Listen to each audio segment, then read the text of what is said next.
there. Yes, we're back in. I had technical difficulties on my end, so I do apologize.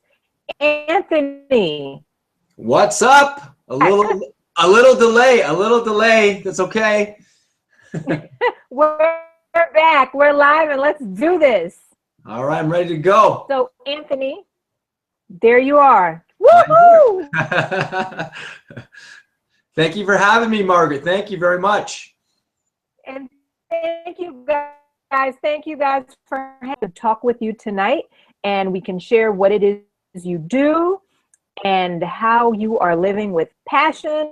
And so, Anthony, you are a personal trainer, you are a speaker, and you're also books, The ABCs of Life 2.0. Can you tell me a little bit about your journey to being a personal trainer? Well, it really started, I've been in athletics all my life. I played sports. I grew up in a family of six, two brothers and an older sister. I was the youngest of four children. I've always been into fitness and health. I got pretty heavy into the weight training and bodybuilding, probably in high school time. And then I really started reading a lot of books and magazines. I got heavy into it. And I just had this passion for wanting to share the gift of having energy and power and passion through physical exercise, through weight training, through just a numerous amount of different modalities to get yourself in top condition. And then from there, I just basically went to school for college for fitness and health. And then I became a trainer right out of school, worked at a gym for a while, then opened up my own practice, started training people, showing people about optimal fitness. And then I got heavy into the psychology and peak performance and reading books, anything from the most esoteric knowledge to the most basic principles of living a happy, healthy, wealthy life. And I started to realize as I started to delve deep into the realm of more than just like mind fitness, spiritual fitness, emotional fitness, relationship fitness, I started to realize that, exercise and nutrition is just one component of living the most happy, fulfilled life that you can possibly live. And so I started really getting into it hard and going to seminars and really studying what it really takes to be the best version of yourself possible. And you know what, to kind of back up a bit, I went through my own struggles in high school. My best friend was killed in a car accident all of a sudden, riding his bike up a street at age 16. So that kind of woke me up a bit. That kind of lit a fire in my butt a bit to kind of go, wait a second, life isn't about myself. I went on a self-discovery, discovering who I am and what I was brought here for. And then later on, my parents got in a big car accident, and then my father died of cancer. My mother had a stroke, and it was a lot of heavy things going on early on in my life. And so I went on a pretty big journey. And then fortunately enough, I met a mentor who introduced me to a company. It was a network marketing business. And I went to a self-help seminar for the very first time. And then I fell in love with more the actual energy and the passion and the knowledge and the leadership skills that you learn from a lot of these events. And I got hooked, and it wasn't necessarily the business I was hooked into. I was hooked into the leadership and the principles behind what the best of the best were living by, the qualities and characteristics that they embodied each and every single day. And I just started reading, and I said, okay, what do I got to do? And he said, basically read every day, listen to audios every day, do this, do that. And I literally got so focused, so engulfed, and literally immersed myself in the field of just reading books and going to these seminars. But you know what I discovered after 5 years of doing that? I thought, I'm more confused than I've ever been in my whole entire life. Because I'm sure you, like yourself, being a coach as well, like there's so many contradictory values and principles. You do this, you do that, and then they contradict. And you come to a point when you kind of go, okay, wait a second here, which one's right? And then you kind of go on another journey, you go to the next level, you start discovering certain common themes from a multitude of sources, spiritual principles, different philosophies. And you start to, out of all that chaos and confusion, you kind of go, I'm starting to get it. I'm starting to understand it a bit more through my own experience, through my own just struggles and frustrations. So, and here I am today, I'm still doing it. I'm running a lot of seminars. I'm looking to run a lot more seminars. Then I wrote my first book a couple of years ago, The ABCs of Life, right here. And thank you. And basically I wanted to go from A to Z, like A, B, C, D, E, F, G, right down to Z, and just pick A, attitude, B, belief, C, character, D, destiny, E, enthusiasm, and just write about like 26 essays on those topics. And everything I've learned from the quotes, from the many leaders, from the many mentors in my life that have influenced me, that I respect and I'm still studying. And that's basically it. And then I went to a couple conferences over the past couple of years, and then long story short, I got re-inspired to write another book on the application of how to become the best version, to upgrade your you 2.0 software, not just from like a one-dimensional approach, but from a 3-dimensional, 8-dimensional approach, from a spiritual approach, from a physical approach, a neurological approach, a theological approach, a sociological approach, so many different elements to becoming the best version of yourself and accelerating who you are and what you could potentially make of your life as you move forward, regardless of whatever life stage you're in. So that's sort of the 3-4 minute version of where I am today. Okay. So tell me, when someone comes to you, they're unclear, walk me through your process.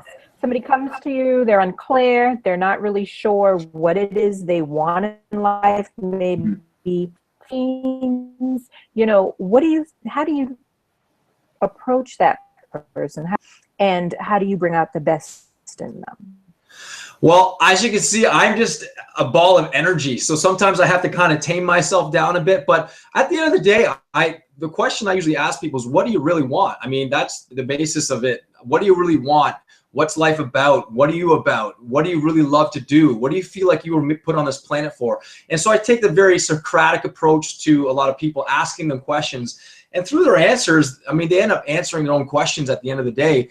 But what I'm looking to do is elevate them and to anchor new sensations in their body, and to take those resources, those sensations, those emotional resources, and bring it into this moment now, so they can use it, they can elevate themselves, moving towards what they really, really want. And oftentimes, a lot of people don't know what they want is because they're just not in the greatest emotional state to actually make that decision. I've heard Tony Robbins say, if you make a decision out of fear, 99% of the time, it's probably the wrong decision. So if you're constantly in a state of fear or anxiety or worry, I've also heard that if you're in a state of fear all the time, your IQ goes down by 50%. I mean, I'm not sure how accurate that is, or psychologists would say out there, but 50% goes down, and that's a pretty astronomical number. So I was also on a webinar where a neurophysiologist, was showing a brain of a person that was addicted to alcohol and had dementia, and then they put it beside another brain that was a person that was worried and negative and pessimistic and fearful all the time, and they were pretty much identical in their physical features. So it's no surprise when someone is fearful all the time and worried all the time that they can't determine what they want, because they're stuck in a story or pattern about what they fear and what they're more focused on what they don't want rather than what they do want. And I often teach people there are 3 addictions that humans usually go through. You might kind of relate to this, Margaret, and I've certainly been here. The first one is comfort. We're just addicted to that idea of comfort. And I remember the one picture, and I got this from Marianne Williamson. She talked about how there was a picture of a female police officer pulling this abused baby from her abusive mother. And yet the baby was reaching back for the abusive mom. And you think, well, why would the baby be doing that? Because it was familiar. It was comfortable. It was something that she knew, which is why a lot of people go into dysfunctional relationships, is because they hide it in their weaknesses. They hide it in their darknesses, because what is worse, the pain you know or the pain you don't know? So at the end of the day, people focus on the pain they do know. Oh my gosh, it's uncertain.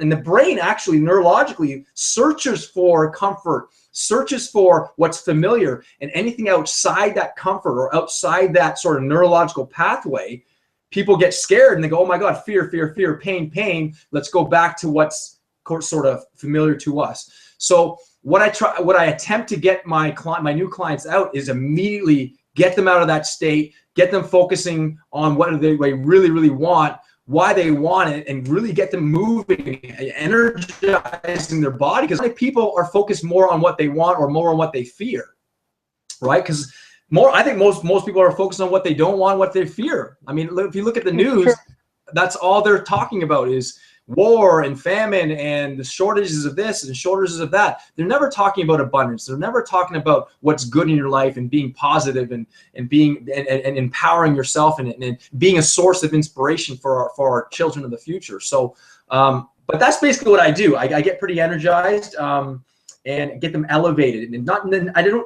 my whole goal isn't just to inspire them in the moment, but to get them moved throughout a certain process. So the next time I see them, I want to see some progress. I'm not just looking to inspire them or motivate them in the moment, but to get them moving towards what they really want, even if it's just a couple steps towards what they want, whether it be losing weight, a better relationship, a more meaningful life, whatever it is, more purpose. So yeah, hope that answers your question. Okay, so that was level 1. As it does, I understand the process. Yeah. So taking it up another level now to a level of peak performance, because that's something that you specialize in. Mm-hmm. Tell me, what is peak performance? Well, peak performance is basically taking all your potentialities and capacities and bringing it into a certain area of life you wish to improve on or elevate or enhance or magnify or amplify. Usually what I like to do, that's part of the reason why I wrote You 2.0, is to show people a step-by-step approach to unlock your fullest potential, all your capacities, not just from a physical point of view, but from an emotional point of view, from a mental, imaginative point of view, from a spiritual point of view, from a relationship point of view. And if you can activate, in my book, I teach something called the 5 power types of human potential. And if you can activate maybe 1 or 2 of those on a consistent basis, your life will soon, you'll start to soon realize how much more energy you have. I mean, I was on I took a course with Ken Wilber, and he talked about how the average human being is only using 9% of their brain capacity. And if you think about that for a second, as a metaphor, the tip of an iceberg, you see 10% of the rock and it's massive, but what you don't see is the 90% underneath that's submerged in the ocean. That's this massive, waiting to be unearthed and waiting to be discovered. The same thing was with human potential. I like to give this example. I wrote this in my book and I use this in seminars. Let me ask you, Margaret, do you have a cell phone? I do. Okay, what kind of cell phone do you have? And shameless plug. Okay. iPhone. Okay, perfect. Okay, often when I ask people this, I'll ask them, okay, so your phone might be a year old, or might be the newest version of that certain phone, right? And I'll say, okay, if you've had your phone for a year or 2 years long, and I come by, have you ever had the experience where someone came up to you and said, oh, did you know your phone could do this? And you go, oh my gosh, I didn't know that. Great. Now the fact that you know that, it actually makes you feel alive, feel happy. Oh my gosh, this new function, it'll help me navigate through this electronic piece of a device, which is worth God knows how much to make and to produce and all these things. Now, the question I have is this: if that function makes your life better, would you use it? And the answer is, yes. Well, obviously I would. Now, has that function always been there?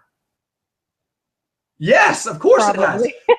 Of course, but it's been dormant, and what's missing isn't so much the function; it's the lack of awareness of the function. So if I could show you in a 60 seconds or 2-minute period how you could change your energy within, again, 60 seconds to 120 seconds just by breathing and changing your physiology, would that benefit you? And then people go, well, obviously it would. And then I go and show them, and I'll say, okay, if you did that every day, would that change your life in the next 21 days? And they go, oh my God, yes, it would. I'd feel so much more clarity, much more focused, more magnified, more energetic.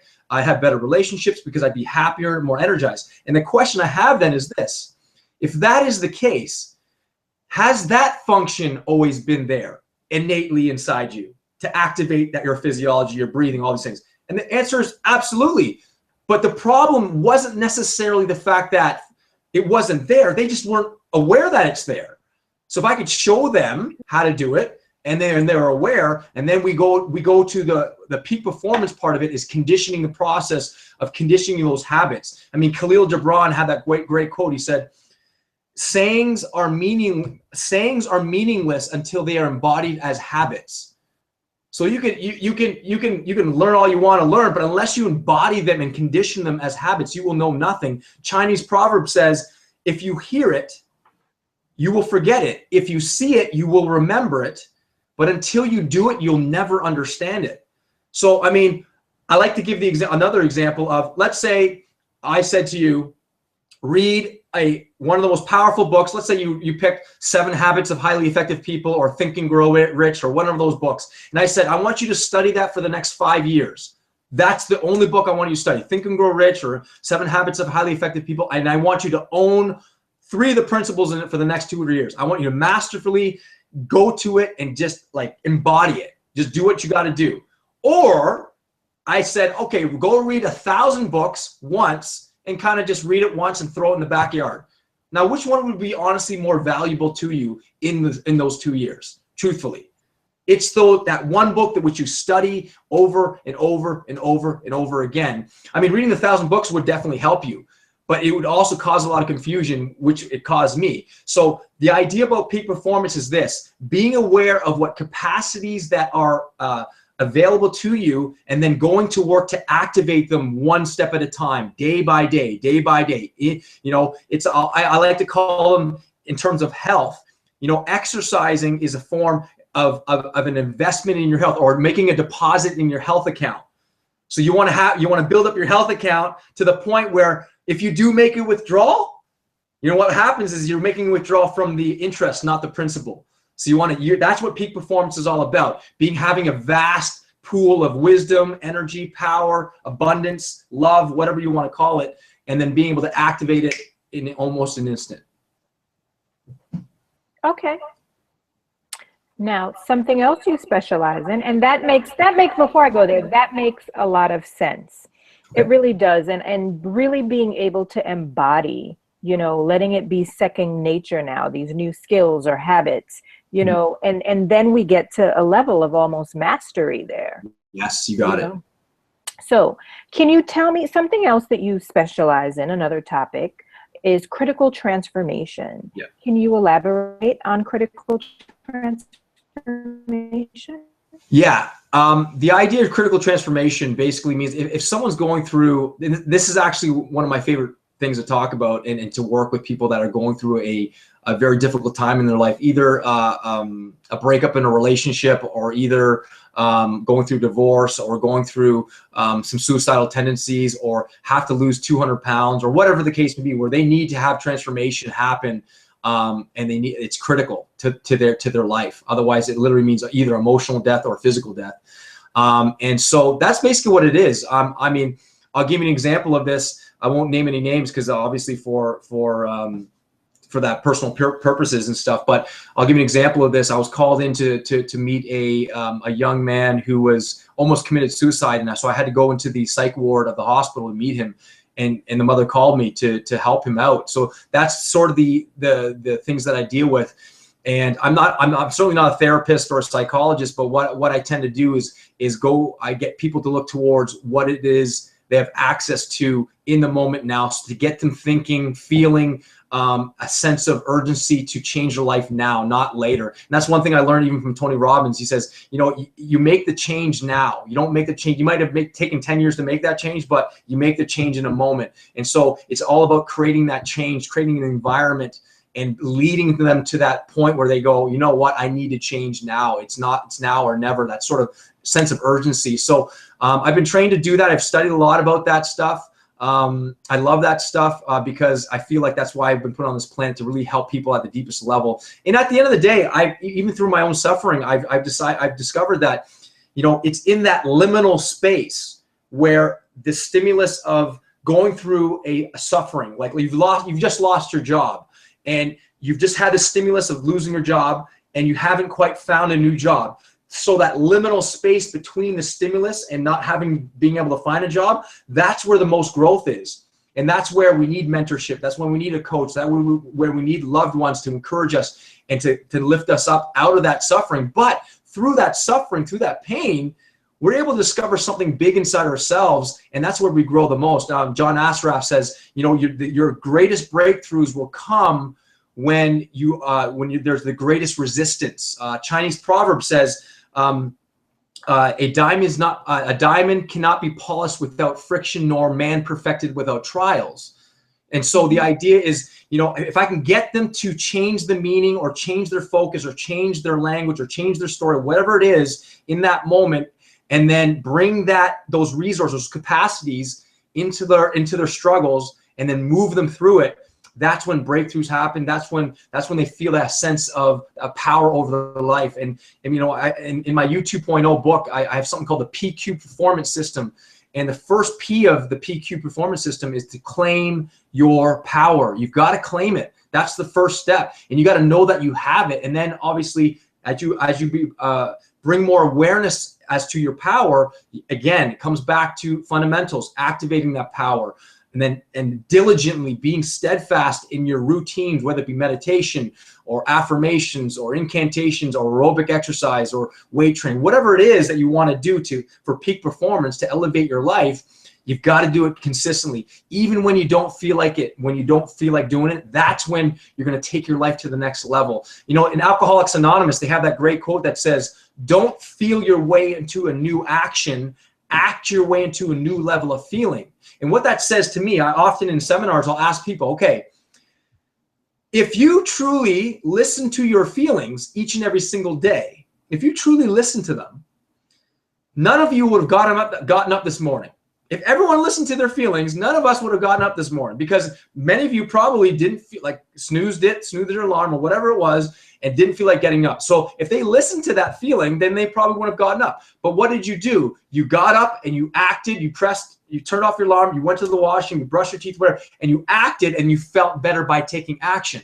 So the idea is, don't wait to feel better. Act and you will feel. Act and you will feel. Activate your physiology, activate your mind, your imagination, activate your breathing, whatever it is, and you will feel better. Most people are waiting for magic pills to all of a sudden occur, or the right person, or the right economic approach, or the right health strategy. Stop waiting. Just start moving, start going. Who cares about the plan? Just start moving. And even if you make a terrible mistake, at least you made the mistake. Most people don't even get to that stage where they take action and put themselves in the arena where they will make a mistake. Because at the end of the day, the mistakes are springboards for you to learn the next lesson necessary to take your life to the next level. So, but yeah, that's basically it. I mean, all the things I teach and I coach people on is all about, you know, they're integrated. Critical transformation and peak performance and life coaching and strategic intervention, personal training, they're all integrated into one. And as you elevate, let's say, your physical health, is it not true that your confidence, your mental well-being will go up? And the answer is yes. As you elevate your money situation, well, will your options to contribute and spend more time on vacations and stuff go up? And the answer is yes. If your relationships, you know, your intimate relationships with your friends, family, whatever it is, starts to elevate and nourish and blossom to a great relationship, will that not impact the way you see your job and how you perform at your job? And the answer is yes. So if people that are listening and watching this or listening to this podcast, what I do suggest to many of you is pick one area. Just pick one area that you really want to work on, whatever it is. I don't care what it is. Pick one area. If you want to be a peak performer in that area, pick one and establish a standard. Write a standard, though. This is how I'm going to live my life from here on in the context of this life. And you got to read it every morning, afternoon, nighttime, and literally tattoo it into your mind, so where your focus goes, that's the direction you're going to be going. And that alone is going to help you, because it's going to channel that focus through your words, through your language, through your body, through your spirit, and all these things. And you'll find as you start to do that, almost synchronistic events will occur. The right people will show up, the right answers will show up, the right books will show up. And you know what? That's how I've lived my life, I'd say, for the past 5 years. And everything has just been a blissful and wonderful experience for me. The right person shows up, the right mentor shows up, the right opportunity shows up. As it says in, the proverb says, when the student is ready, the teacher will appear. And I'm a big believer in that. But also when it's right, right. And I'm also a believer that when the teacher is ready, the student will appear too, right? So yeah, I hope that answers your question. Yes. It's funny because I'm looking at you and I'm like, I got to ask him about his nutrition. What is his diet like? He's got so much energy. And a question just came in from Diamond that says, how can I get your energy? Which leads to my next perfect segue. You know what? What's your diet like besides I passion there, Anthony, but what's your diet like? Okay. Okay. So I'm a little, I don't recommend this to people because I've spent years sort of designing it and kind of filtering it and kind of sharpening it. But here's my sort of strategy, Diamond. I basically I wake up at 3:20 every morning from Monday to Friday. That's my routine. I wake up at 3:20 and I first wake up and the first thing that comes to my head, nutrition is one component. Mind and spiritual nutrition is far greater than the actual food that you put in your body, because the more you feed your spirit and your mind and your heart, that's going to then lead you to eating healthier foods as you align yourself. So I wake up, I say, thank you for God for another day on this planet. And I go and do my morning routine. I go downstairs, I take my green drink and some Himalayan salts, okay? And then I put in a liter of water and I drink it. And I just like say thank you. And then literally it just gets my charge going. And then I go and meditate for about an hour to an hour and a half. I meditate for, and then I go and exercise. And then after, I have a post-workout meal, which consists of like, oh my gosh, many different things. I'm a vegetarian now. And then I also I juice as well. And I do smoothies all day. And then, yeah, I'm just like, I can't really get into detail because that'd probably be a 2-3 hour podcast. But I can tell you right now, in terms of nutrition, 3 basic components that I follow is this. 70% water-rich foods. You got to eat water-rich foods. If you look at the earth is 70% water-rich foods, right? And so our bodies are 70% water. So most of our food intake should be considered some sort of water-rich food or water. So fruits, vegetables, healthy grains, pseudo grains, nuts, seeds, anything like that. Tons of good healthy salts as well. The second component I usually tell people is also about food combinations. If you are going to eat meat, eat it with vegetables.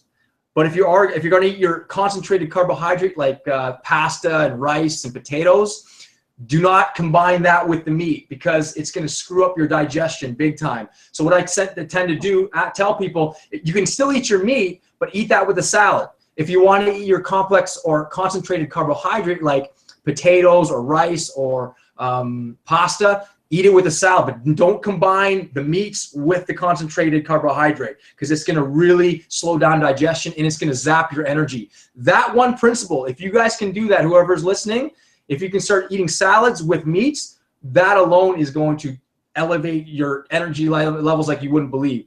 And the third thing I would suggest is this.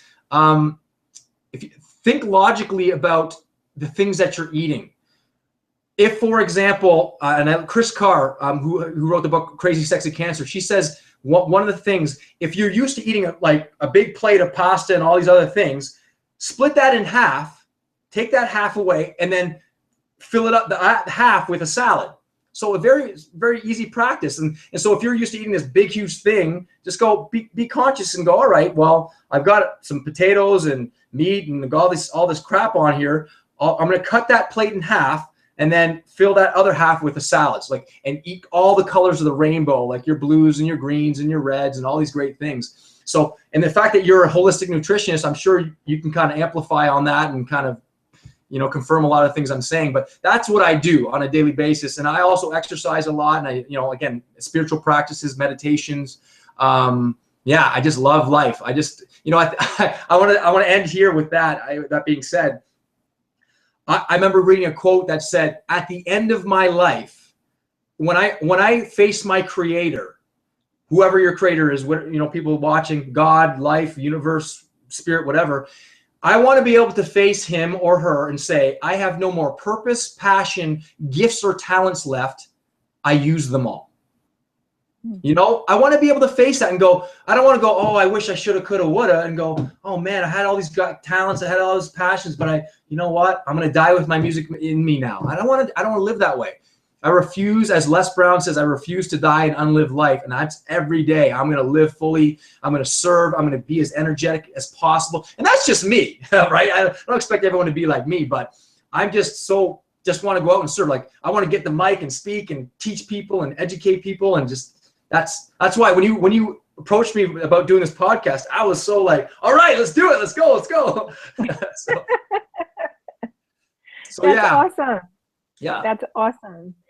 Hey, so at 3:26 in the morning, what time do you go to bed? Yeah, so I usually go to bed between 8 and 9. I like to go, so I still get about 6 to 6.5 hours, 7 hours of sleep at night, but I really like to get up early. I like what Rumi says, you know, the breeze in the morning has secrets to tell you. Don't go back to sleep. I find my most creativity comes out when I'm like in the morning, those sounds, and you just kind of get in that state of total bliss and harmony, especially during my meditations. I feel like I'm in heaven, and I'm bringing heaven to the earth, and I'm here to be an instrument, a vessel of love, of kindness, of passion and purpose and power to the world, to every person I meet on a daily basis. That's just who I am. Yeah, I love doing that. Okay. Yeah. Anthony, tell me the top 3 books that you've read throughout your journey, if you could name 3 that have inspired you the most.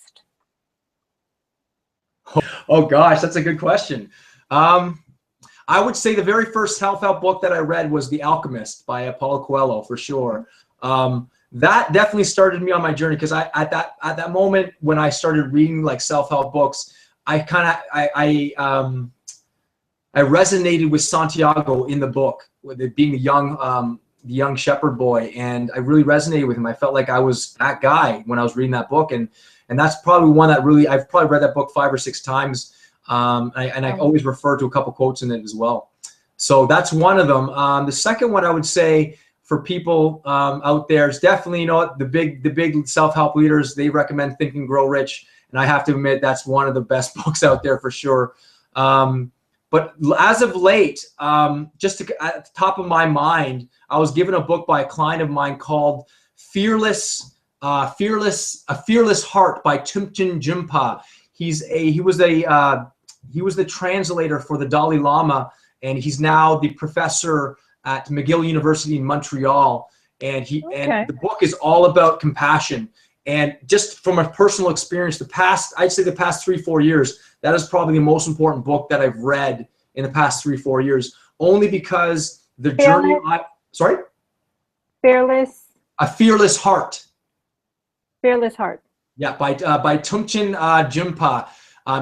He was the Dalai Lama's translator and professor at McGill University. And just based on where I am in my life and the spiritual journey I'm on, I need to learn, and I'm sure your audience too can learn this, about self-compassion and how the world needs a lot more compassion in the world. And the one thing I read in that book that really resonated with me was, can you make room for both the person that made the mistake inside you, that made the mistake, whatever mistake you made, and the person that hates making the mistake? And both exist inside of us. And when I first thought about that, I thought, well, I can have compassion for the person making the mistake, or I can have compassion for the person that hates making the mistake, because I'm a driven person. I'm a high achiever, and I always want to excel. But it's hard for me to have compassion for the person that made the mistake, who's a crybaby. And, you know, that sort of idea. And I had a very difficult time with that. And I thought if I showed myself both parts of me compassion, that my drive would diminish. And what I discovered in that journey was it was a lie. When I started to implement some of the practices of self-compassion, some of the meditations outlined in that book, I really realized, I had a realization that the more compassion you show yourself, the more you can connect with the suffering of the world, and realize that everyone is going through what you're going through, many of the sufferings. And the fears, the worries, the anxieties, the inadequacies, the feelings that you're not good enough. And I used to kind of deny those things. And so, yeah, I would say that's one of the best books I've read. Only, again, that's based on where I am right now in my journey. And anything by Tony Robbins or Wayne Dyer. Like, I am a huge fan of Wayne Dyer. I've read all his books. And when he died, a part of me thought, wow, I need to carry on his torch. And I actually wrote U 2.0 after he died in 30 days because I was inspired. I was so inspired. I thought, you know what? I was doing a triathlon, and he used to be a triathlete as well. And when he did a triathlon, I did it in his name. And I said, I'm going to honor Wayne Dyer by writing this next book for him. So, and I was inspired. So it was a great experience.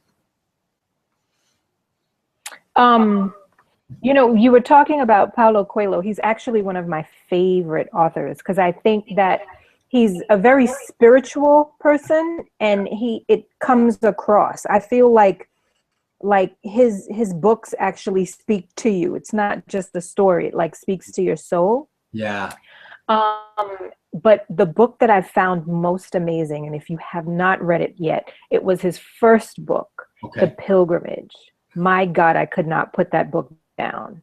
You know, and that, like, I feel like why actually The Alchemist resonates with so many people. It's because it's like when you're beginning to search, that's like the book that welcomes you to the journey.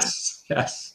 And that the pilgrimage is, so when you're on a higher level now, which, you know, he was there and it was his first book, and he's talking about an experience that he had that I would love to have. Yeah. I think, you know, some of it's kind of scary, but it's testing faith, and testing, a lot is being tested. It's an amazing book. You've got to read it. Everybody listen to it. If you're listening, you have to read this book. But again, I think that book is the type of book that your soul has to be ready for the lessons in it. Sure. You know? Sure. Yeah. Again, when the student is ready, like, I mean, I absolutely agree. And, you know, and like for me as well, you talk about spirituality and how important it is in the whole realm of everything. I mean, I often ask people, you know, what's right now, what's beating your heart? And you kind of go, well, what's actually making it beat and pump through the 60,000 miles worth of veins in your body? And it's an energy, a presence. At any moment in time, it could stop, you know. And I love what, in terms of Maxwell Maltz's psychocybernetics, he talks about how defining the human body as its body is like defining electricity as the wire through which it passes. And it's not. Electricity is not the wire, but there's an energy in the wire, and the wire is just a vessel, is just an instrument for the electricity to flow. And so too, our own bodies are just the instruments or the wires for spirit or presence or soul or whatever you want to call it to resonate and to live. We're not this meat suit. That's not all we are. And again, I don't want to get all spiritual, but at the end of the day, I think once you reach that point when you start to go, my life is more than my body. My life is more than just, you know, my failures and my fears. And you talk about a pilgrimage. I'll tell you about a personal experience in my life that I didn't share with a lot of people just because I thought I was going to be judged by it. But I have no problem sharing that now. But I had an experience in my early 20s where I was struggling to discover myself, to discover my own purpose, discover God, and I was going through a tough time. And one night I said, okay, if you're real, God, wherever you are, whoever you are, if you're real, just reveal yourself to me, and I'm ready for it, because right now I'm literally ready to end it. And I was at that point where you're just, oh my gosh, I'm done. I don't want to live anymore. That sort of idea, right? And then I woke up the next morning, and there was almost like this light, and it wasn't necessarily of the sun. It was just this feeling, this sense of bliss, peace, joy, whatever you want to call it. And I literally had this yearning to just kind of, this heat came over me, and it was this crazy experience. And I just felt like dropping to my knees, and wow. And then literally for the next 7 days, I had this experience where I had no fear, no temptation, just pure joy and happiness, and an outpouring, a yearning, a hunger, a thirst to want to go out and share, to want to go out and just give to people and hug people and be kind. And sometimes when people were reacting to me and showing me sort of disdain or hatred or whatever, it didn't affect me. It was just almost like God put on these sunglasses or these glasses and said, here's how I see the world, and I want you to see it for a period of 7 days. And after the 7 days were up, it was almost like, okay, where is it? What happened? And it was almost like he was saying, this is how it is being at this level. Now go and do the work. And it's almost, that was my interpretation of it. And so ever since my early 20s, I sort of felt like I've been doing the work, the pilgrimage and the alchemist and all this journey of going on this pilgrimage. But I enjoy the process. Like, I find it's teaching me more about life. And the more I understand about myself, my own struggles, my own challenges, the better I can articulate to other people and help other people through my own work, my coaching, my speaking, my books, whatever it is. And I wrote my first book, and I look at the transition from my first book to the second book in 2 years. I've had someone read it and kind of go, wow, your first and your second book, like they're completely different. I can see how you've grown since your first book.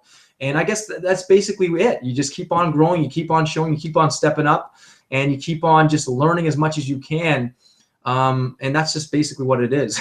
So that's part of the journey, our evolution, our growth. I have 2 questions here. Sure. There's a question from Mike. When I watch these fitness shows like Biggest Loser or Fit to Fab to Fit, I feel like they are good shows, but missing something. What is your opinion about these fit TV shows? I'm going to be honest with you. I think they are Hollywood's way of, I think their intentions are good. But at the end of the day, I mean, what is it? Like 70 to 80% of the people that win that show go back or worse than when they first started. And what it really comes down to is, what is your intentions first of getting healthy and fit and strong? If some of these contestants come on, I just want to win $1 million, that's pretty much a guarantee that after they win the $1 million, or if they win the $1 million, they go right back to their standard of living an unhealthy, unfit, toxic life. At the end of the day, I heard Wayne Dyer, was listening to a Wayne Dyer audio. He talked about how, the best way to change at the end of the day, you can get all the coaches, you can get all the help you want, you can stop smoking, you can do all these great things, do the patch, whatever it is. At the end of the day, it's really up to you. The buck has to start with you, and establishing a new standard for your life. And watching these shows can be a source of inspiration. But what I often tell people is this: if you put me in an environment where I had a trainer training me 2-3 times a day, I had a dietitian, a psychologist, a coach, 24 hours a day for 3 months, whatever period of time they're doing it, you're going to succeed. But that's not reality. They're going to go back to a full-time job. They're going to go back to the normal life and the struggles and the challenges that they had before going on that show. So the reality is, as they may lose 100 pounds in a month or whatever it is, yeah, that's great. But again, it's unrealistic expectations to expect a person that, that doesn't have the access or the funds or the capital to afford all those things to do that. So what I often say to people is this: I love what the Buddhist philosophy talks about is this, and I hope many of you are listening to this, is that, if you were to string a guitar and you tighten the strings too tight, it's going to break eventually. So that's the extreme of eating, like going on these crazy diets. You go so strict and then you break, and then you end up going to the other side, which is, if you hold up a pendulum, and you let go, it's going to go right to the other side. So extreme people that go on diets go to the other side and go and binge on 5,000 to 10,000 calories. The reason why I know that is because not only because I studied it, because I was there. I wasn't living in the middle path.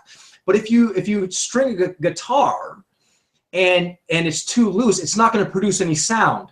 But it's only in the middle where it produces good, melodic and harmonic sounds. So what I'm telling you, people, regardless of what journey you're on, stay in the middle path where you're not going to what super extremes and then just dropping to the other side.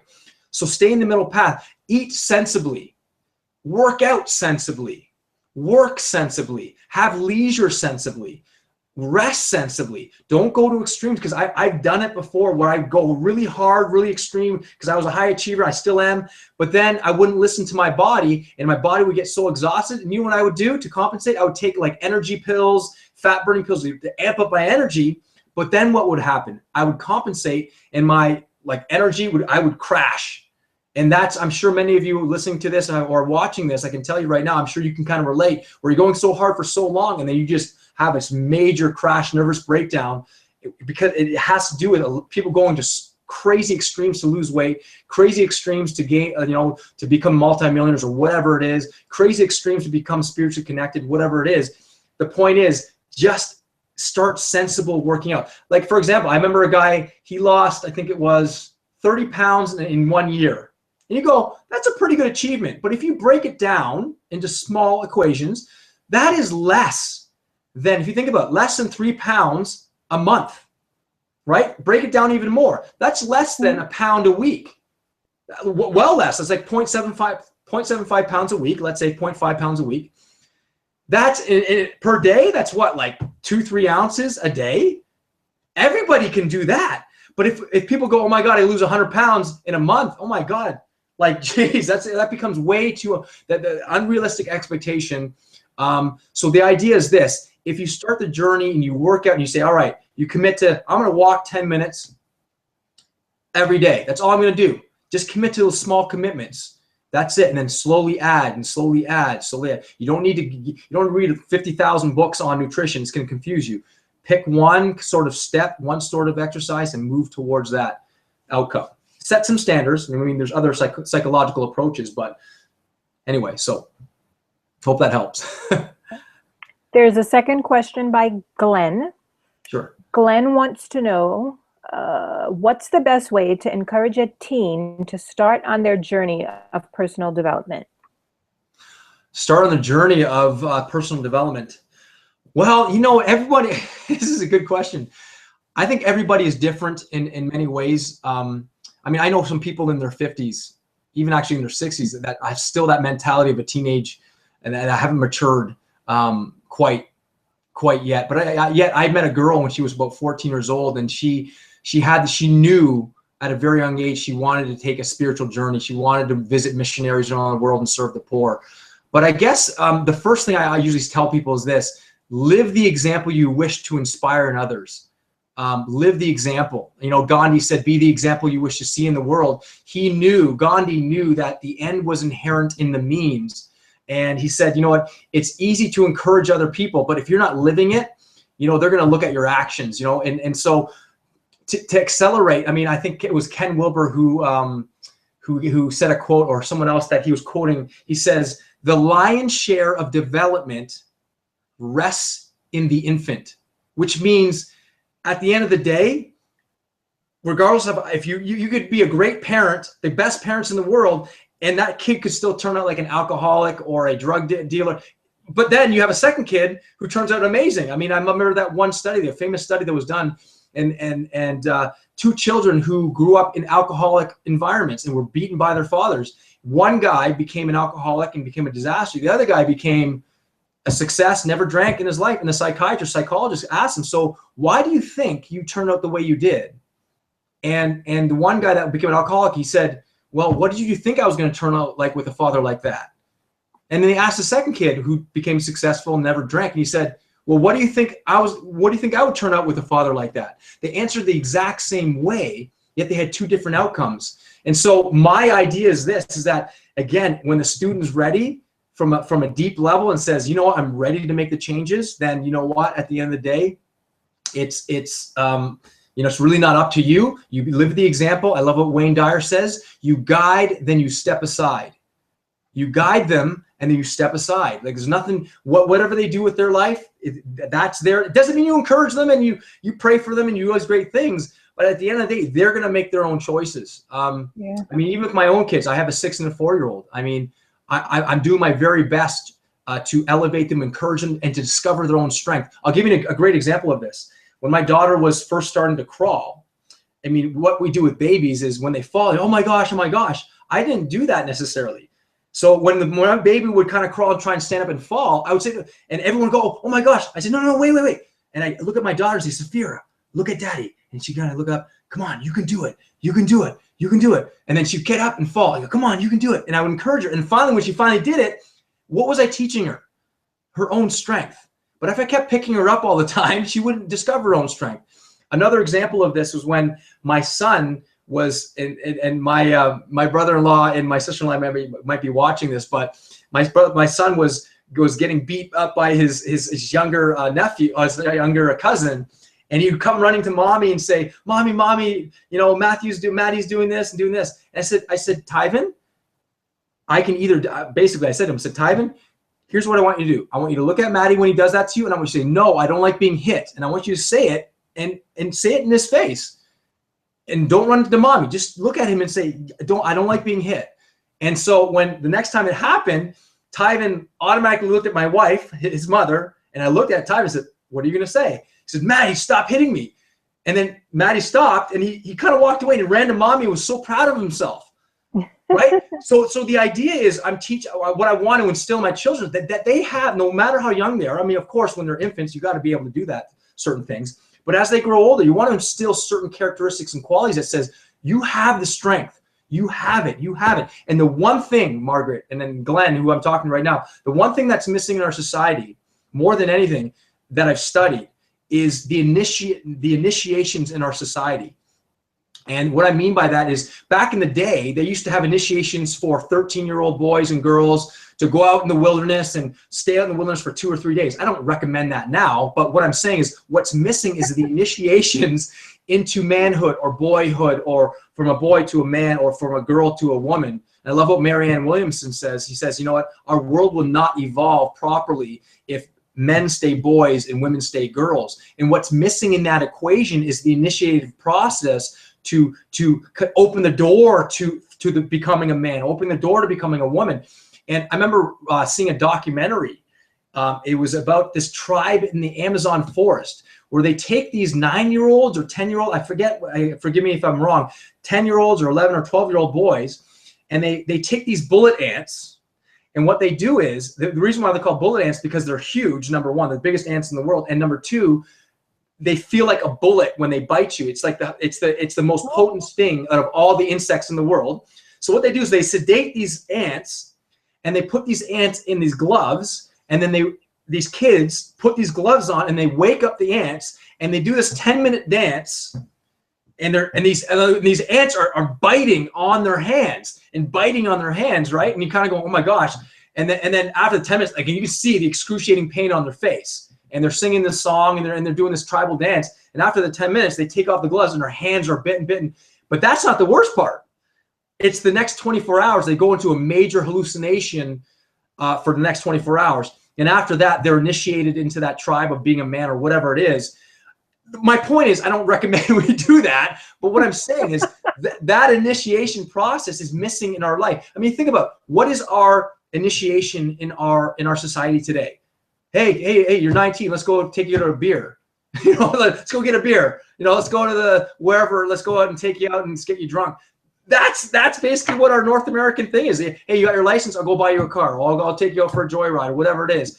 There's not this initiative process that says, okay, you're now a man, you're now a woman.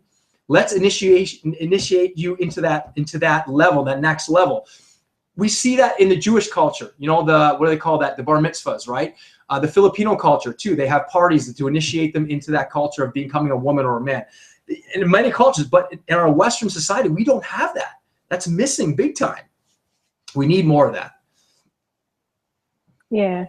It's kind of a coming of age, and, facing your fears, and, having your natural instinct. It's funny that you mentioned that, because today my son, who's 16, he expected something from me, but he didn't hold up. He didn't do something that he's supposed to do every day. Sure. So basically, it turned out to be, you can't depend on me if I can't depend on you, kind of. That started revving in me about the sense of him feeling entitled and not feeling that what he asked me for would be something that would be earned.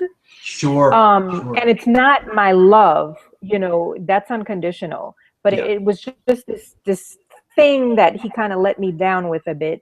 And I was thinking, I was like, I think that I'm taking away his natural instincts, which may be to survive or to earn some things, Sure. because his response was more or less like this sense of entitlement.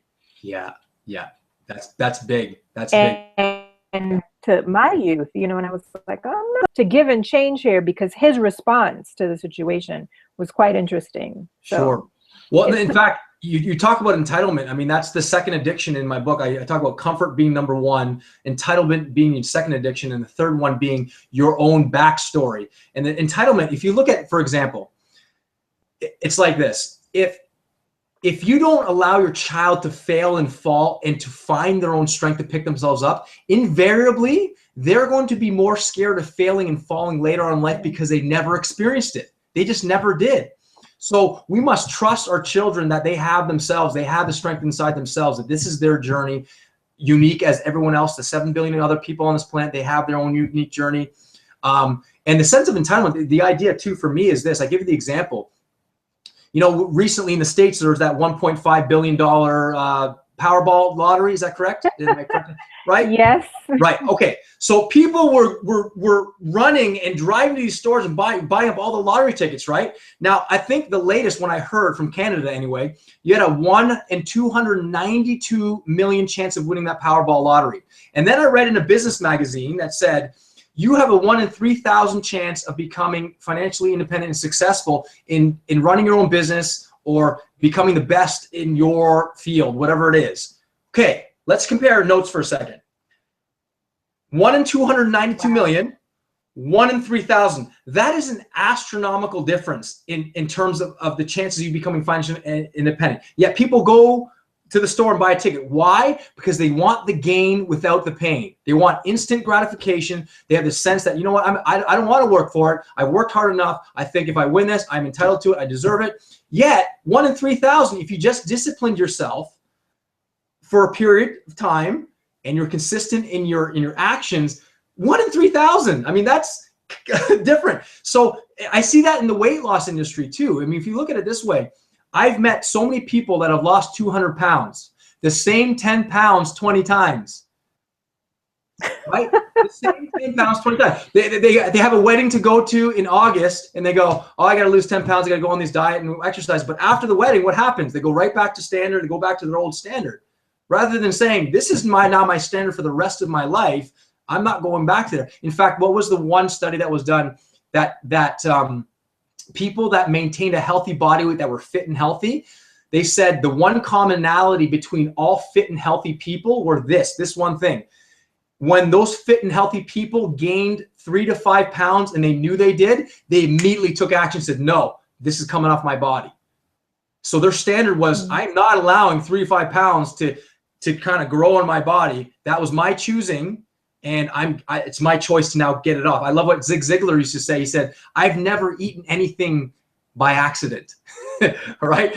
It's true. I mean, we have a choice. We have a choice to eat that sort of stuff. I mean, even the people that sued McDonald's for being overweight, I'm going, wait a second here. No, they didn't force you to eat that food. You still have that choice. And so again, taking the easy route out. And, you know, with the third addiction in our society, it's our own backstory. You know, it's like the facts of life versus the stories about the facts. It might be a total fact that you have cancer, but it's the story behind the cancer, which is why you're not living the life you want to live. It might be true that you just lost your job, a total fact, but it's the story behind that fact of you losing the job that keeps you from moving forward and getting a better job and changing the meaning of your story. Those are all just stories. We have the power to change our story. We have the power to change our view, power to change our bodies, to change our mindset. But again, the beginning of our conversation came down to what? The first power type I teach people is about power type 1, spiritual awareness power, increasing your awareness. How are you supposed to be aware of a problem if you don't even know about the problem? Right? If you don't know about the problems that are existing in your life, then you're unaware of it, then you don't know the causality of it. I mean, I met a woman, I was coaching her. She was 30 to 40 pounds overweight. She smoked profusely, ate toxic foods, drank, and didn't exercise at all. And she told me, I'm a healthy person, yet I got all these health problems. And I said to her, what is the real problem? That you're unhealthy, or is that you're unaware that the practices and the behaviors are contributing to your health unhealthy? She goes, I guess I'm unaware of it. And it's like that one saying that says, a crooked line doesn't know it's crooked until it compares itself with a straight line. You understand what I'm saying? So that idea that it's like that one story, I'll end here, that it's like the guy walking up the mountain, right? He's got this big boulder on his head and a big backpack, and he's got his feet tied together by vines. And he's walking up this mountain, he's going slow, and one person comes up to him and says, you know what, you go a lot faster if you took that big boulder off your head. And he throws it on the ground. He goes, oh my gosh, I didn't know it was there. Thank you for telling me that. Then he keeps going, he's going a little faster. Another guy says to him, take that big backpack off your back. And I didn't know that big backpack was holding me down. Throws it to the side of the road. Then he goes up further, and then a kid comes up to him and says, you know what? You go a lot faster and take bigger strides if you cut those vines off your legs. He goes, I didn't know those vines were on my legs. He keeps going. He's set free. Now, what was the real problem? The problems were the boulder and the backpack and the vines? No, it was a lack of awareness of what was holding him back. Yeah. So we must bring into awareness and get truthful, get brutally honest about where we are in our life and go, all right, this is where I am. These are the mistakes that I've made. Here are the consequences of my mistakes. You know, I love what Les Brown said. He says, you know, wherever you find yourself in your life, at some point you made an appointment to be there. At some point. At some point. So that says to me, you got to take full responsibility for your life. Wherever you are, whatever you're doing. You know, I love what, I think it's Virginia Satir that said, it's a whole lot easier to be a victim of circumstance than a victim of your own choices. Right? And so people go, oh, I'm a victim of my mom or my dad or my environment, whatever it is. And that might be true, but that's not going to get you moving to where you want to go. It's like, I have a choice. It's like, you know, Wayne Dyer, I love this thing. I use this in seminars and in fact, in my coaching practice. And he says this great thing. He says, okay, so who's responsible for your problems? And the person might go, oh, my mother. Oh, no, my mother. Okay. He'll say, okay, great. Go home, bring your mother in. I'll fix her and you'll get better. It doesn't make sense. It doesn't make sense. Yet that person's waiting for their mom to get better. We're not realizing she or he has the power to change themselves. And I love what Wayne Dyer says, because when you change the way you look at things, the things you look at change. That includes yourself. That's true. Very powerful point there. Very powerful. Yes. Thank you. I have a final question here before you give us 3 action steps from Diamond, and it is, with what you know now, what advice would you tell your younger self?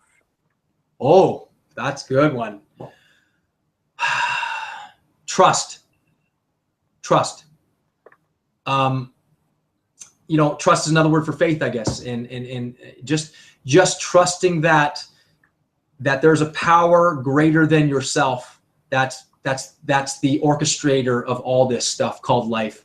You know, I'll sort of end with that saying that says, you know, knowing that you have working with you a power that has never yet failed in anything it has undertaken, you can go on with life with a total certainty that it will not fail with you either. So trust. No matter what you're going through, trust that it's going to work out. But that doesn't mean you have to do your part in the trust department, meaning this. Faith without works is what? It's dead. You got to it's like tie up your camels. You know, it's like trust in God, but tie up your camels. You got to do your work too. You can't just go, oh, I'm going to trust in God and sit there. You got to start doing the work, acting on your faith, which is another word for courage in action.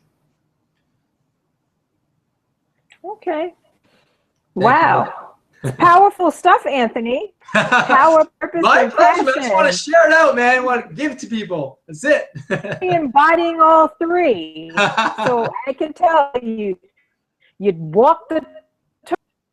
It's definitely coming across. Thank you very Anthony, it's a mission here at Lifestyle by Design for you to leave our viewers with 3 action steps,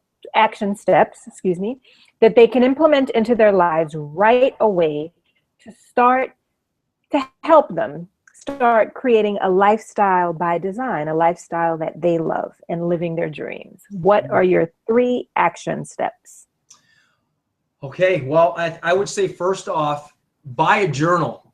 I think journaling has been one of the most accessible, easiest, most profound ways to get to know yourself. You know, the act of writing things down clarifies a lot of things.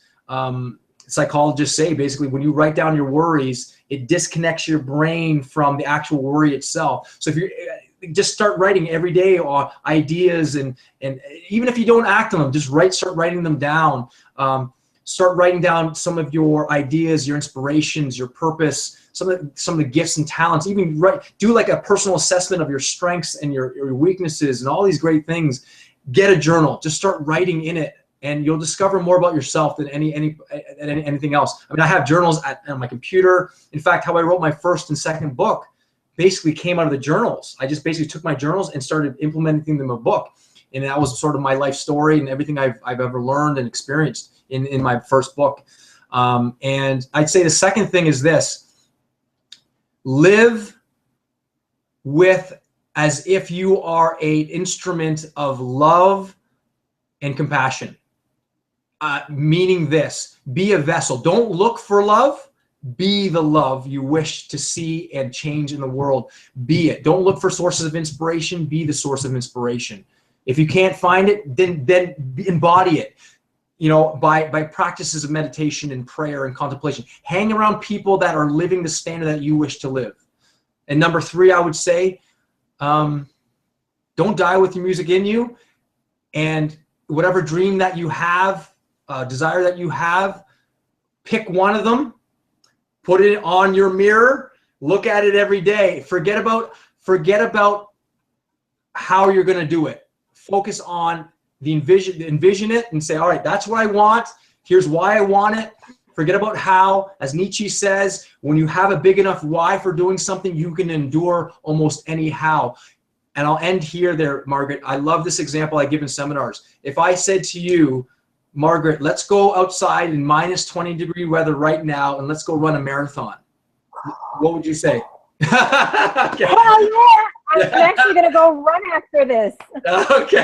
Okay. Now, most people other than yourself, their crazy self, would actually say, no, there's no way I could do that. But if I said to you, Margaret, to your audience right now, I said to you, okay, if you said no to me, I said, okay, now, do you have kids? And they go, well, yeah, I have kids. If I said to you right now, and I pulled a gun out and I said, either you run a marathon or I'm going to kill your kid right now, what are you going to do?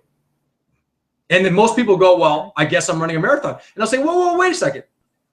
2 seconds ago, you were certain that you couldn't run it, and now all of a sudden you're going to run it. And they go, well, because it changed. I said, no, the goal didn't change. The purpose and the reason for why you're doing it changed, not the goal.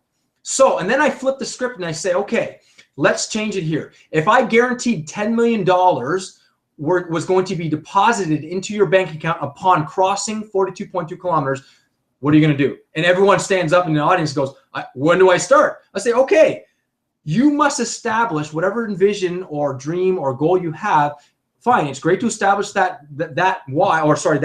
specific goal you're after, but you've got to have a $10 million reason to make that dream come true, to make that goal come true, whatever it is. Everything I've done in my life, I've always established very strong reasons to keep me on the path, more reasons to stay than to leave or to quit.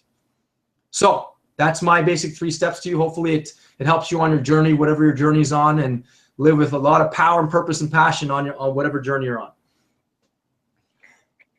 Thank you. Thank you. And yeah, I started my marathon training, and I will be heading out of here in an hour, what feels like negative 20 degrees, to the gym to run on the tread, my 50-minute session today. Awesome. That's fantastic, Mark. Good luck with that. Fantastic. Thank you. I'll keep you posted on it. Yes, I love it. But I'll keep you posted. I might need some energy tips from you. Anytime. I mean, I ran my first marathon a couple of years ago, and I'm not even a runner. Like I hadn't run more than 5 kilometers in terms, because I've always been a sprinter, right? But I always hated long distance running. In 1 year, I said, I'm going to run a marathon. I was in a rut. I'm going to give you an idea. I was in a rut, and I said, you know what? What would I tell one of my clients if I was in a rut like this? And said, well, and I realized, I had an aha moment. I said, well, I'm just not being challenged. I'm bored. So that day, I literally went on the computer. I was like Jerry Maguire, in the movie, just started writing. And I said, I'm going to join a marathon. And I did it. And I told my wife, and she goes, you're going to run a marathon? You haven't ridden. Can't you just go 5 kilometers, 10 kilometer one? And I said, no, I'm going big. So good luck to you. I understand for sure. Thank you. And again, I want to thank you for taking your time and being here tonight. I want to thank you for sharing your wisdom and this. You have 2 books, the ABCs, and you also have You 2.0. Now, Anthony, I'm going to put in your website here. Yep. If anyone wants to contact you, they can contact you at anthonycheam.com. So I'm going to write that in here. Yep. And also available on your website. Yep. And You 2.0 is actually, the book isn't been released yet. My first book has, but the second book is probably not going to be printed and released till spring 2016, probably till March or April. So. Okay. Thank you, Marino. Evening also. And there was one question that I missed. If you had any speaking engagements or a book signing coming up. That's not in the, well, whereabouts are you? We're here in the States. Can't remember who asked. Not sure. And I know Mike told me there was somebody from London on here. Yeah. So, I mean, who knows? Fly out. Yeah. You know what? That's a goal of mine, just to continue to build seminars and to build books, write books, and to impact as many people's lives as possible. But whoever asked that question, by all means, look me up, write me. I'd love to hear from you, and I'd love to help you, and anywhere I can or support you. That's what I'm here for. That's what we're here for. We're change agents. That's right. That's right. So thank you, Anthony, again. Thank you for your time, and thank you for all the wisdom that you've Philadelphia. You're wanted in Philadelphia. Thank you. I'm an Eagles fan, so. Ontario. Oh, you're an Eagles fan? I'm a Philadelphia Eagles fan. Yes, I know you're a Giants fan, right? So. Yes, I am. I'm sure that Philadelphia person will like that. That's good. That's good. So thank you. It's been a pleasure, Margaret. Thank you. Thank you. And thanks everyone for bearing with us in the technical difficulties in the beginning and staying with us and participating. And a privilege to be able to do this. So thank you, everyone, and have an awesome, blessed night. Thank you. And stay warm wherever you are. Thanks.